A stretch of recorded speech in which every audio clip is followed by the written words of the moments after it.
சின்ன வெங்காயத்தையும் பூண்டையும் உரித்து வச்சோன்னே இந்த குழம்பு தான் செய்யணும்னு நான் முடிவு பண்ணிட்டேன். தக்காளி போடாத சின்ன வெங்காய பூண்டு குழம்பு. இப்போ சின்ன வெங்காயத்தையும் பூண்டையும் கொஞ்சமாக எடுத்து மிக்சியில் ஓட்டிக்கணும், மீதியை முழுசாக போட்டுக்கணும்.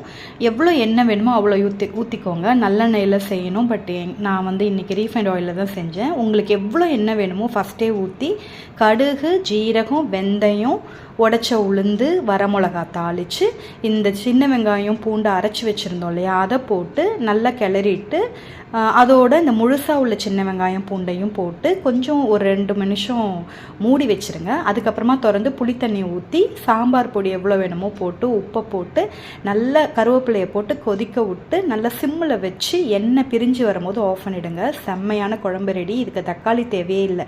ஸோ இன்றைக்கி சாப்பாடு பார்த்திங்கன்னா சூடாக ரைஸ் போட்டு முட்டை பொடி மாஸ், வெண்டைக்காய் பொரியல். ஸோ இந்த பூண்டு குழம்புக்கு அப்பளம் இல்லாமல் எப்படின்னு வத்தல் பொரிச்சாச்சு. ஸோ பூண்டு குழம்பு சாதத்தோடு மேட்ச் ஆகும் போது பாருங்கள் எவ்வளோ பிரைட்டாக அட்ராக்டிவாக இருக்குது.